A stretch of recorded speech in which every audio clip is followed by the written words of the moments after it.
yo creo que cuando tú has encontrado a esa persona que te entiende y que sabe de lo tuyo y que notas que no te juzga y que te ayuda, das la vuelta al mundo para encontrarla. Sabemos que existe una molécula, que es la oxitocina, que es maravillosa, que es capaz de bajar el cortisol. La oxitocina es el signo bioquímico de la empatía. Es decir, yo me pongo delante de alguien, le escucho y no le juzgo.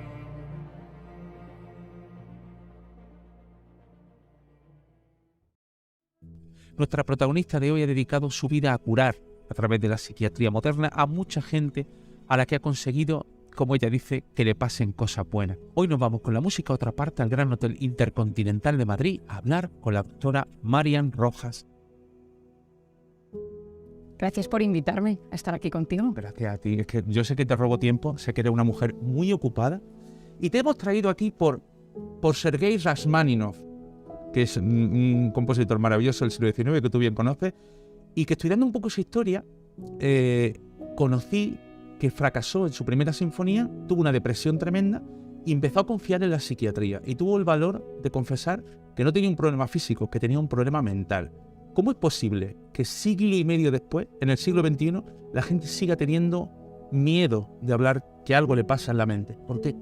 Bueno, yo creo que lo primero que me estás diciendo es algo fundamental, y es que los genios a veces sufren de problemas mentales. Es decir, ser excelso, excelente o demasiado bueno en algo, a veces te lleva a tener menos tolerancia a la frustración, a sufrir más en un fracaso. Es decir, a veces gestionas peor tu mundo interior cuando eres muy bueno. Deportistas de élite, cantantes, actrices, políticos, médicos de altura, es decir, personas que están muy expuestas, cada uno en su nivel, pueden sufrir un poco más. Yo creo que la magia de la medicina, de la salud mental, de la psiquiatría que deberíamos creer, es aquella donde se une mente, cuerpo y palabra, donde damos opción a la que la gente cuente lo que le sucede. ¿Es importante la confianza en la relación médico-paciente?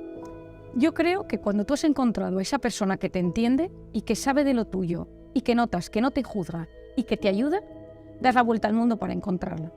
Es decir, claro, porque ahí entra la oxitocina, que es esa hormona que a mí tanto me gusta. Ay, háblame de la oxitocina, por favor. Es que ya te he escuchado hablar de la oxitocina, pero me encanta. Darnos una ración de oxitocina. Una ración de oxitocina me parece bien. Mira, en un mundo intoxicado de cortisol, que es la hormona del estrés, del caos, de la incertidumbre, del miedo, ahora más que nunca estamos viviendo en un momento de muchísimo cortisol, hay que buscar mecanismos para que baje esa inflamación producida por el cortisol. Y eso, sabemos que existe una molécula, que es la oxitocina, que es maravillosa, que es capaz de bajar el cortisol. La oxitocina es el signo bioquímico de la empatía. Es decir, yo me pongo delante de alguien, le escucho y no le juzgo, le presto atención y hago que lo que esa persona me está contando me parezca algo importante en mi vida. Esa persona se siente especial y empieza a segregar oxitocina. Cuando tú segregas oxitocina, en ese momento baja el nivel de cortisol, el miedo al escenario, el miedo a tomar una decisión, el miedo a viajar. Es decir, los miedos se difuminan cuando una persona te transmite ese afecto.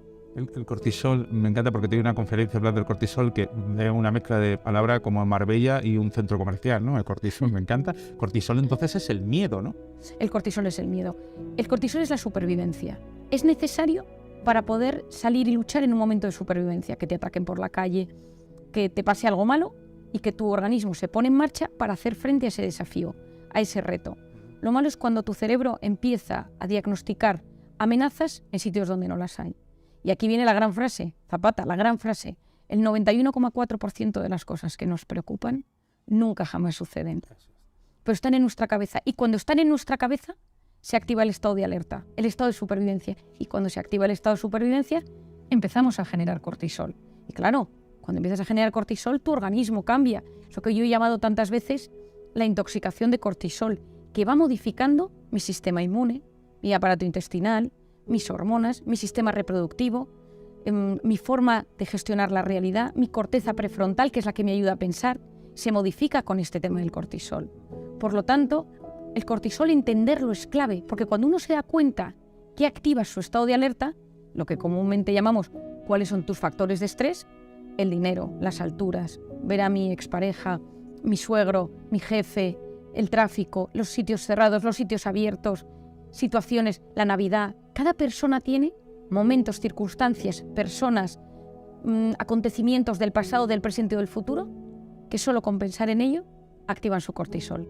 Y cuando uno lo entiende, es capaz de comprender mucho mejor su mundo interior. Y cuando su mundo interior se comprende, puedes hacer frente a ello, puedes aceptar, puedes comprender y puedes superarlo. Es racionalizar el miedo.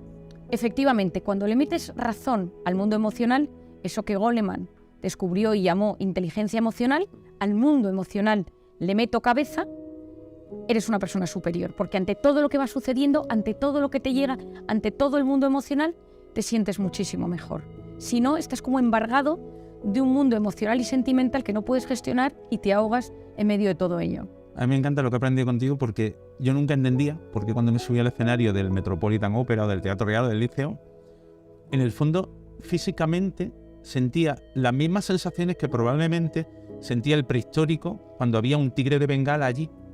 Pero aquí no hay tigre de Bengala, simplemente hay un director, hay una orquesta y un público que quiere que le hagas sentir, ¿no? Y yo he tenido tantas veces la sensación física de sudoración, de palpitaciones, y gracias, yo ya me he enterado que es lo del cortisol. Bueno, es que los factores de estrés en los últimos 2000 años o 5000 años han cambiado. Antes era el tigre, luego eran los romanos, eran las guerras, es decir, era la falta de comida, ha ido modificándose. Ahora puede ser el tráfico, ahora puede ser el COVID. Que puede ¿Pero es el mismo miedo, Marian? Es que el miedo tiene el mismo, no es el mismo concepto, sí, pero es la misma forma de activar el cerebro. Vamos modificando el cerebro con los años. Es decir, a día de hoy, lógicamente, si aquí aparece un tigre de Bengala, nos morimos. Y quizás nos activamos mucho más el cortisol que una persona de la prehistoria que estaba más adaptado a ello. Pero cada uno, según la adaptación, el cerebro se va adaptando a los diferentes factores de estrés para hacerlos frente de la mejor manera posible. ¿Qué hace ese cortisol? Activa todos mis mecanismos para que yo pueda luchar. Y por eso empiezan las taquicardias, para bombear sangre a mis tejidos y poder salir corriendo del tigre de Bengala, la sudoración, porque todo mi cuerpo está trabajando con mucha energía, con mucho ATP, y sudo, taquipnea, que es esa necesidad de meter más aire, porque necesito más oxígeno dentro de mis células. La corteza prefrontal, que es la que me ayuda a pensar, funciona peor, porque siempre el miedo hace que yo piense peor, por un tema de amígdala, corteza prefrontal, y de repente razono peor y es, bájate del escenario, no tiene sentido estar aquí, no vales lo suficiente, pero ¿qué haces aquí en Nueva York? Deberías estar en tu casa ensayando, y de repente entran todos los fantasmas porque el que gestiona el miedo se apaga. La primera vez que te vi, que fue una conferencia, yo sentí confianza, sentí que era una persona comprometida por una cosa que hablaremos después, y sentí mucha felicidad. ¿Qué es la felicidad? O mejor dicho, ¿cómo se consigue lo de la felicidad? La felicidad, yo digo que la felicidad no se puede definir, se experimenta. Y en mi opinión es la capacidad que uno tiene de disfrutar de las cosas buenas que tiene cada día y la capacidad que uno tiene de gestionar las malas. Eso para mí es un equilibrio, la felicidad. Entre esa capacidad de que te pase algo bueno y lo disfrutes, hay gente que le llegan cosas muy buenas y no tiene capacidad de disfrute, y eso es un problema, y la gente que le llega lo malo y tiene la capacidad de gestionar lo malo que le llega. Cuando consigues ese equilibrio entre lo bueno y lo malo, te sientes pleno. Y dices, entre lo que yo quería lograr en mi vida, mis expectativas, y lo que poquito a poco voy logrando, con expectativas razonables, hay un buen equilibrio y siento paz interior. Y ahí, eso es lo que llamamos felicidad. Felicidad no es... a veces vendemos la felicidad como la felicidad se consigue al golpe de clic. Eso es gratificación instantánea. Eso es otra cosa, Zapata. La gratificación instantánea es la dopamina, ¡pum! El clic, el like, la compra online, la comida que te llega rápidamente. Todo eso es gratificación instantánea. Y la vida, la felicidad, depende del sentido que cada uno de nosotros le damos a nuestra vida. El ikigai, que dicen los japoneses. Que mi vida tenga un proyecto, que tenga un sentido. Cuando la vida no tiene sentido, sustituimos el sentido de la vida por sensaciones. Vivimos a golpe de gratificación instantánea en la pantalla, que ha venido para quedarse, pero que si no lo sabes gestionar te mete en ese bucle de gratificación instantánea, dopamina, dopamina, dopamina, y todo lo que gestiona tanta dopamina, al final genera un vacío vital y puedes llegar a cuadros depresivos. El ikigai entonces es el propósito. El propósito. ¿Y por qué a la gente le cuesta tanto encontrar su propósito? Porque para encontrar el propósito tienes que ser capaz de frenar.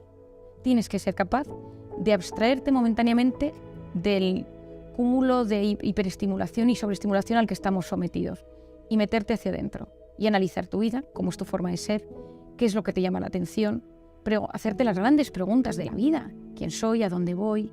¿Por qué me dirijo hasta dónde me dirijo? ¿Hay vida después de la muerte? ¿Qué creo? ¿Qué dimensión espiritual puede llegar a tener mi vida? Es decir, son preguntas que requieren estudiar, preguntar, frenar. Y muchas veces eso cuesta porque el silencio genera un cierto vértigo. y de repente en esas preguntas no tienen respuesta y sientes un cierto vacío y te vas corriendo a la gratificación instantánea que ha cubierto ese momento de vacío. Definitivamente podemos asegurar que la música da felicidad.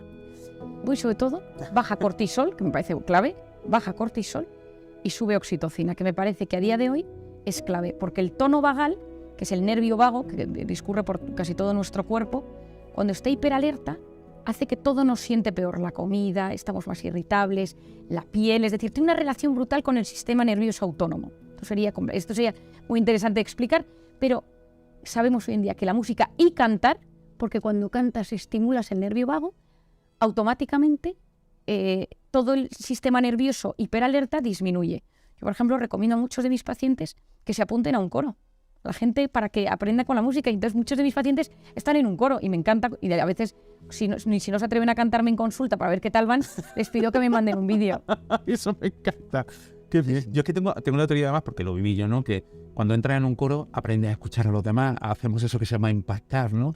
Que es escucharnos uno a otro, adaptar nuestra voz, nuestra expresión para un objetivo común, ¿no? Y eso al final genera, yo no sé si esto es científico, pero genera un bienestar entre todos, que genera una unión. Y una armonía. Porque cuando todo el mundo canta a la vez, cuando todo el mundo tiene el mismo propósito de llegar a un punto, cuando la gente quiere impactar en el público y eso genera una melodía maravillosa, hay un estado de bienestar y de equilibrio en el cuerpo que se produce. De hecho, hay imágenes hechas, resonancias en el cerebro y pruebas de imagen maravillosas en gente que ha cantado, en momentos que escucha música, donde uno siente paz interior. Y la inteligencia emocional un poco es la empatía, ¿no? Es saber empatizar con los demás, es saber vivir en sociedad. Sí, la inteligencia emocional es meterle, como decíamos, inteligencia a la emoción. Es decir, empatizo, me pongo en el lugar del otro, intento gestionar mis emociones de la mejor manera posible. Es decir, si de repente voy por la calle y un tío me insulta, intentar entender y frenar y decir, vale, este tipo algo le pasa, no es contra mí, tal, en vez de dejarme llevar automáticamente por el impulso. Es decir, doy un punto a la cabeza antes de dejar todo mi mundo emocional o mi impulsividad. Y entonces esto es clave, enseñar inteligencia emocional a los niños y luego intentar ponernos en el lugar de la otra persona. Es decir, a mí me parece clave ahora mismo que existe tantísimo odio en redes sociales muchas veces, que está todo tan polarizado. La inteligencia emocional, la oxitocina, se activa cuando tú ves la cara de otra persona. El hemisferio derecho y tu hemisferio derecho se comunican porque yo veo tus rasgos, tu cara, me fijo en tu mirada, veo tu composición, veo el tono de tu voz. Y esto todo, de la forma inconsciente, se van canalizando esos dos hemisferios derechos. Esto se origina desde que la madre coge a su bebé en brazos y empieza el apego, los dos hemisferios se empiezan y todo eso genera conexiones neuronales y ayuda a que ese niño se desarrolle de la mejor manera posible.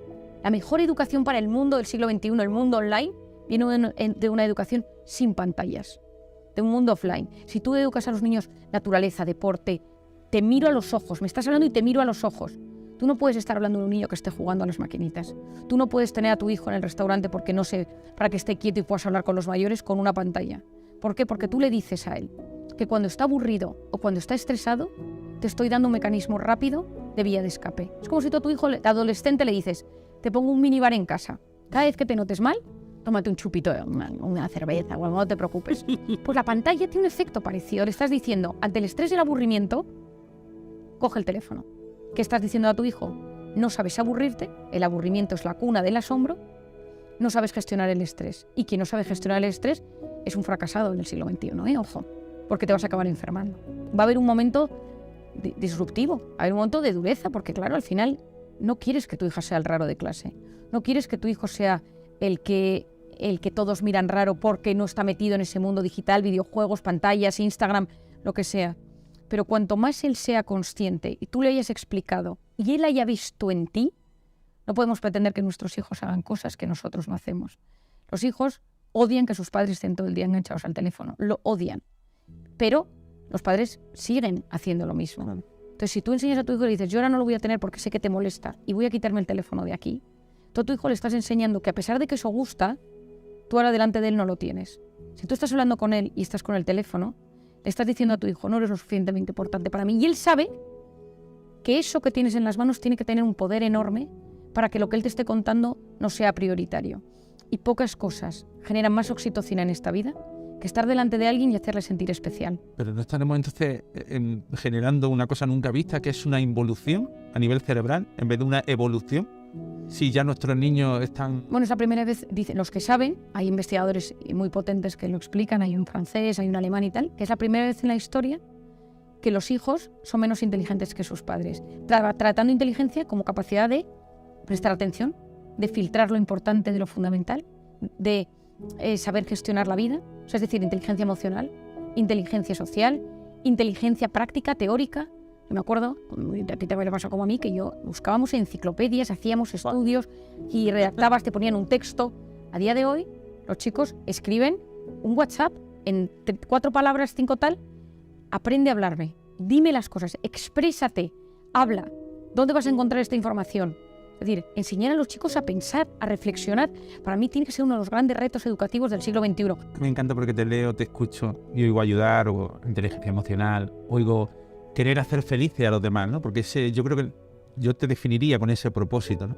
Ese propósito además que empieza desde muy pronto, porque una joven psiquiatra casi con la carrera recién terminada, no se le ocurre otra cosa mejor que irse a Camboya, allí a Camboya, y no se va a Camboya de vacaciones, se va a Camboya a trabajar en prostíbulos con niños o niñas que están dentro de esos prostíbulos para ayudarles. ¿Eso cómo se hace? Quiero decir. Bueno, yo siempre he tenido una gran inclinación a ayudar. O sea, siempre desde pequeña me ha encantado. De hecho, probablemente parte de mi gran sufrimiento a día de hoy es que no puedo ayudar con todo lo que está pasando, tanto como me gustaría. Pero claro, tienes 4 niños, al final hay un pico de trabajo porque la gente las secuelas del COVID. Pero yo siempre he tenido muchísima inclinación a la ayuda. Y cuando termino mi carrera de medicina, una amiga me dice: Marian, vente conmigo a Camboya a sacar niños del basurero de Phnom Penh. Un basurero de los peores del mundo, pues en un país pobre, el basurero de un país pobre. Te imagínate, niños de 3, 4, 5, 6, 7 años, recogen lo poco que encuentran y lo venden. Y entonces, para poder ayudar, intenté leer todo lo que hubiera escrito sobre la psicología de los asiáticos, la psicología pues, la historia de Vietnam, la historia de Camboya, los Khmeres rojos, Pol Pot. Porque cuando entiendes la historia de un país, eres mucho más capaz de ayudar a las personas que allí están. Y allí descubrí a una señora maravillosa, Somal Imam, que había sido premio Príncipe de Asturias. La historia es muy larga, pero el caso es que acabé encontrándomela en Camboya y me fui a trabajar con ella. Entré en los prostíbulos, entré en los karaokes, me fui a vivir en su casa y descubrí el mundo terrible de la prostitución. Pero ¿qué pasa? Que ayudé, comparado con lo que habría que ayudar, ayudé poquísimo, pero ayudé. Empecé a investigar el trauma, empecé a investigar el mundo sexual, qué pasa con las primeras relaciones sexuales en el cerebro de las personas, cuando algo es deseado y no es deseado, cuándo estamos preparados, qué pasa con la infancia, cómo hay que tratar a los niños y cómo hay que demostrarles cariño, cómo ayudas a superar heridas del pasado tan duras como una niña cuya padre o madre la han vendido a un prostíbulo porque no tienen con qué dar de comer al resto de los hijos y esta es la más guapa y la llevan a un prostíbulo. Es decir, te lanzas a una realidad durísima, que gracias a Dios no vivimos todos los días, pero a veces en los extremos entiendes cosas para luego poder ayudar en el día a día. Y luego una última pregunta que te quiero hacer. Marian Rojas Estapé ya tiene 2 libros que son bestsellers, cómo hacer que te pasen cosas buenas y encuentra la persona vitamina. Todo está muy bien, pero Marian, después de las horas de consulta, de las conferencias, ¿cómo buscas tú una oxitocina? ¿Qué haces en tu tiempo libre? ¿Qué te gusta hacer? ¿Qué te pone de oxitocina hasta arriba? Bueno, mi marido y mis hijos, total. O sea, yo salgo de casa, salgo de la consulta, hago un switch, llego a casa, meto el teléfono dentro del bolso y mi familia. Es decir, mi marido, mis 4 niños, son 4 chicos, pues juego a los Playmobil, a los coches, a los tractores, a las retroexcavadoras. Tengo un conocimiento de 4 ruedas que nunca imaginé que tuviera un conocimiento igual. Les cuento cuentos, les cuento muchos cuentos. Ellos quieren jugar al fútbol, saltar, correr, a veces me los saco a la calle, dependiendo, en invierno no tanto. Y luego mi padre, mis padres y mis hermanas. O sea, es decir, hacemos mucho plan de fin de semana familiar, vamos al campo y a mí eso me da la vida. Es decir, desconectar de Madrid, irnos al campo y ahí viene toda mi oxitocina. Al final es que es un resumen, ¿no? Como la canción de Las simples cosas, ¿no? Que cantaba Chabela Vargas. Las dejamos pasar, pero esas simples cosas, que son la familia, son los amigos, es lo que nos dan la felicidad.